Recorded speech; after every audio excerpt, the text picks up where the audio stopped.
Desobediente que hice con Horacio, un amigo de muchos años. Yo soy periodista, soy historiador, Horacio es economista y nos pareció una buena combinación para presentar una figura que respetamos mucho y que conocimos de distintos modos. Horacio era un joven, ya lo contará él, pero era un joven radical que participó de ese proceso, y yo era un joven periodista que empezaba a trabajar en esos años y me tocó conocerlo. Poco, pero lo conocí. Yo trabajaba en el Buenos Aires Herald desde el 80 al 84 y en la época de la multipartidaria me tocó entrevistarlo un par de veces y tengo un gran recuerdo de Bernardo Grispun. No voy a hablar mucho del libro porque los invitados son los que lo van a hacer y también Horacio. Simplemente la idea de homenajear a una persona que creemos de gran honestidad intelectual y de gran valor para lo que es el pensamiento económico del campo nacional versus toda una línea de pensamiento económico liberal que él enfrentó hasta donde pudo, y reivindicar los intentos que tuvo esa primera etapa de la democracia en la Argentina, que es donde se concentra más el trabajo, aunque Grispun había tenido una trayectoria anterior en el gobierno de India y en organismos internacionales y en la región latinoamericana, pero más que nada el libro apunta al periodo del año 84, es decir, su gestión como primer ministro de la democracia recuperada en esos años. Reivindicar la intención de recrear el mercado interno, de recrear la economía argentina después de la tragedia de la dictadura, reivindicar la soberanía nacional en términos de pagos externos, la disputa versus grupos económicos, versus presiones extranjeras, en un contexto difícil para la Argentina como era la salida dictatorial y en una región que todavía no se había del todo democratizado. Pero de todos estos temas, como digo, van a hablar los invitados. Yo quería simplemente presentarlos y hacer algunos agradecimientos. Por supuesto, agradecerle a todos ustedes, a todos los presentes, amigos, compañeros, familiares, en especial a mi esposa Marcela, que está aquí presente, y a mi hijo Mariano, a quienes les robé algún tiempito por este y otros trabajos. A Mariano lo convencí de venir porque es hincha de Independiente como era Grispun, y eso fue motivo para poder traerlo. A mi hermano Hugo también, que es hincha de Independiente, lo traje más que nada por eso. Bueno, hablando en serio, a una persona muy particular, a Carlos Clery, que está presente porque él, en una entrevista que le hice para otro trabajo, me alentó a mí y a Horacio a hacer este libro.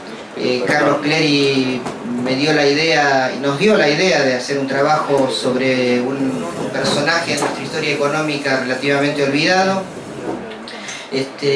Bueno, también a mi madre, a mis socios Camilo Sánchez y Gustavo NG, que están aquí. Con ellos comparto Una Aventura Nueva, que es una revista sobre las relaciones de Argentina y China. Les agradezco que hayan venido. A mis compañeros de Radio Nacional, donde trabajo hace varios años, que me han ayudado a la difusión también del trabajo.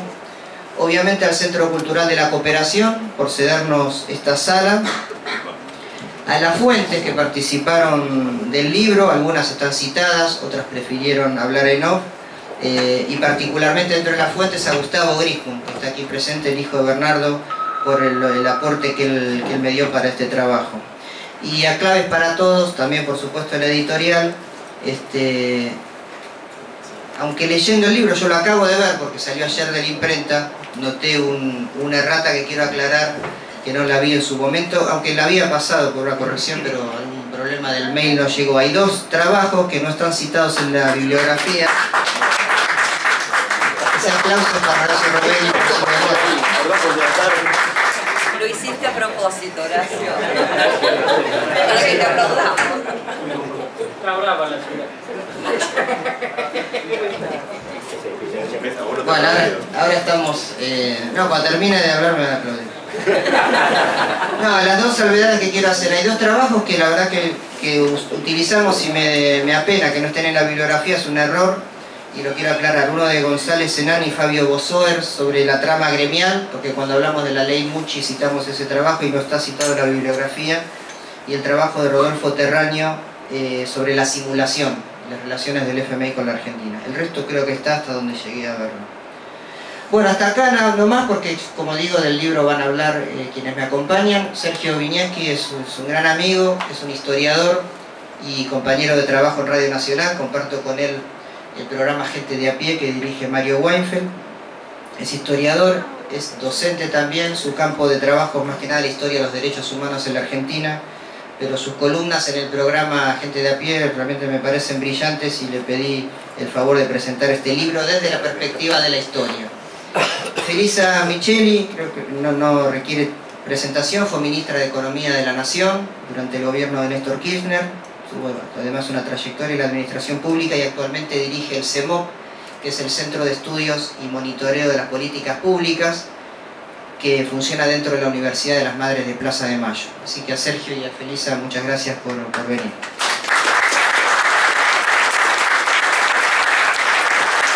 Y a Horacio, por haber llegado tarde, no lo voy a elogiar demasiado, pero es un gran amigo, un economista a quien conocí también en la misma época que Grispo, un último tramo de la dictadura. Él daba unas lecciones en el CEF, que era el Centro de Estudios y Formación Sindical. Después compartimos muchos años de tarea en la CTA y en otros ámbitos. Así que, bueno, yo diría que arranques vos, Horacio, contando un poquito la idea del libro, aunque ya avancé algo, y después darle la palabra a nuestros dos invitados. Primero a Felisa, porque tiene una actividad hoy, también con Madres de Plaza de Mayo, y ella 8:15 se tiene que ir, y dejamos a Sergio para un final a toda orquesta. Bueno, gracias por venir a todos.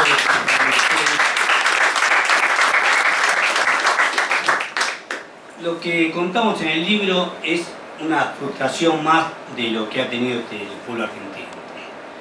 Digamos, yo lo conocía a don Bernardo Green, porque acá está el hijo, yo era joven en esa época, en el colegio de la... Bueno, lo conocía todo el mundo. Y era en el colegio de graduados, en plena dictadura militar, nos decía a nosotros que éramos jóvenes, yo tenía compañeros de trabajo desaparecidos, familiares desaparecidos, nos decía que la dictadura militar se iba a terminar porque era imposible en la Argentina del que se estaba viviendo reducir el nivel del salario de los trabajadores, porque el nivel del salario de los trabajadores era lo que alimentaba el consumo interno y nuestro país crecía en base al mercado interno.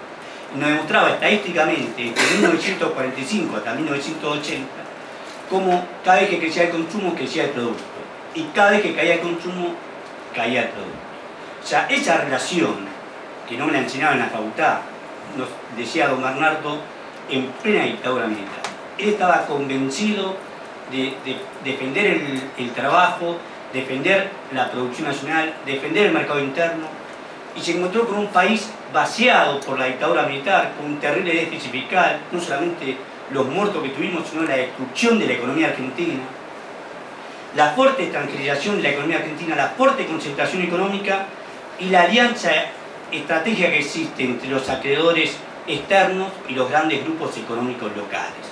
Estos grandes grupos económicos locales que conformaban en ese momento el grupo de los 9, el grupo de nueve empresas que visualizaron el fin de la dictadura militar, estaban coordinados por Guillermo Livio Piul, que en Celulosa Jujuy tenía como socio a la Cerca, después se lo nombraron a don Bernardo como secretario de Industria, y que tenían pleno acceso al gobierno radical a través del que era el ministro de Interior, Trócoli, Antonio Trócoli, por el cual entraron y tenían reuniones permanentemente con él y le hablaban de la necesidad de la concertación, etcétera, etcétera. Esa vinculación que comenzó con el grupo de los 9, con los acreedores externos, esa es la alianza a la cual don Bernardo y su equipo tuvo que enfrentarse. Y tuvo que enfrentarse en la mayor de las soledades, porque encima, antes de irse los militares, le habían devuelto a la burocracia sindical los sindicatos con las obras sociales. Y ellos, a su vez, como el peronismo había perdido las elecciones, querían volver a tener presencia política, y siempre supieron que, por lo menos en esa época, el peronismo en esa época, la columna vertebral era la pata sindical. Querían tener presencia política y por eso lo presionaron desde el primer día. Entonces, condicionado por esta relación entre los grupos económicos y los acreedores externos, y con esto de que la burocracia sindical quería volver a tener el control político del gobierno, como había hecho siempre con el peronismo, como lo hicieron al mismísimo Perón. Don Bernardo y su equipo se enfrentaron a esta situación y sin poder tener eco en la sociedad. O sea, lo que había en una dictadura donde todos veníamos, que no sabíamos ni dónde estábamos parados, ahora claro, es fácil contarlo, pero en ese momento vivirlo después de la dictadura y saber y plantear un plan de crecimiento en base al mercado interno, en base a la recuperación de los salarios. De hecho, fue la única vez desde el 24 de marzo del 76, o aún antes de Rodrigazo, que se aumentaron los salarios y que además hubo control de precios. O sea, hizo todo lo que la ortodoxia decía que no había que hacer. Aumentó los salarios, puso control de precios y, como si esto fuera poco, trató de hacer una alianza con todos los países deudores de la región para hacer un club de deudores y fue el impulsor del acuerdo de Quito, del acuerdo de Cartagena, acuerdo que se frustra porque los gobiernos de esa época de Brasil y México arreglan con el Fondo Monetario Internacional y de esa forma rompen la alianza que se podía haber hecho del club de deudores. El derrotero siguió internamente y ese derrotero que siguió internamente llevó a los conflictos gremiales. Ese grupo de los 9 empresarios se alían con la Juventud Radical, con la coordinadora, por eso se llama Grupo María, porque se reunían en el establecimiento Las Marías, el establecimiento que tiene acá en la ciudad de Buenos Aires, el establecimiento Las Marías, que es del tío de Enrique Cotino Chiglia. Se reúnen ahí y de ese grupo los 9 originales se van sumando más empresas, se suman las empresas del Grupo Sogma, del Grupo Macri, Fortabat, Techín, Pérez Compán, y se hace el grupo, el llamado Empresario Las Marías, que ya tenía nombres puestos en el gobierno. Caputo había sido miembro de ellos, La Cerca, decíamos recién, que era socio de Guillermo Livio Kuhl, que era el coordinador del primer grupo 9, de los 9 empresarios. Y después hacen el grupo Los 11 porque suman la pata sindical, suman a los gremios, inclusive al mismísimo Saúl Baldini, que después reconoce antes de morirse el grave error que había cometido de aceptar lo que habían hecho los colaboracionistas, de sumarse a los grupos empresarios, todo para tratarse de una concertación, una especie de acuerdo corporativo de sectores sociales en Argentina, todo en detrimento del plan económico de don Bernardo. Y encima de eso, en la que era la Secretaría de Planificación, Juan Vital Churruy había elaborado unos lineamientos estratégicos que era una mentira, porque partía de un supuesto de un crecimiento económico, de un crecimiento de nuestras exportaciones, que íbamos a poder pagar la deuda con nuestras exportaciones, toda mentira, una falacia, pero que no tenía ningún tipo de asidero ni nada que ver con la realidad. Sin embargo, mintió Bernardo. Se hace una reunión en Mar del Plata, en el mes de febrero, a comienzos de febrero de 1985, donde, claro, le discutían la situación económica. Don Bernardo demostraba que no era el problema de él, el problema era la debilidad de todo el campo popular. Y se pelea con Joaquín Ferrán, unos días antes de la renuncia de él, se pelea con Joaquín Ferrán, lo echa del despacho a Joaquín Ferrán, que era el representante del Fondo Monetario Internacional en Argentina. Y por supuesto, en esa pelea con García Vázquez, yo como única anécdota puedo contar que apenas llegó don Bernardo al ministerio, echó a todos, toda la plana política los echó a todos. En cambio, Enrique García Vázquez, el presidente del Banco Central puesto por el Partido Radical, lo dejó a todos los que habían hecho la reforma financiera del 77, lo dejó a todos.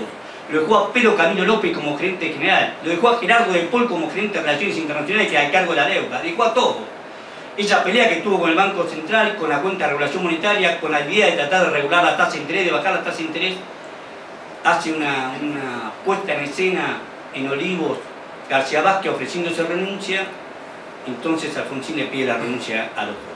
Ahí se termina esta gesta patriótica, heroica y radical, profundamente defensora del mercado interno, del trabajo nacional y de la producción nacional que hizo el gobierno de Alfonsín. Después terminó con el plan austral, legitimó toda la deuda, aceptó toda la deuda externa, cosa que el ruso, como le decían los amigos, se negó. Y bueno, viene después el golpe de mercado, el menemismo y todos los años que tuvimos que sufrir esta transferencia de recursos nosotros hacia esta alianza entre los acreedores y los bancos acreedores, entre los bancos acreedores y los grupos empresarios. Gracias.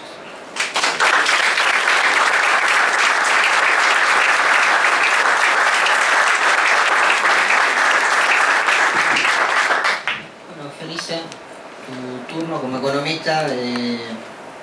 Ella me contó antes de empezar la relación de aquellos años antes del golpe que había tenido con Gripun y con otros economistas, así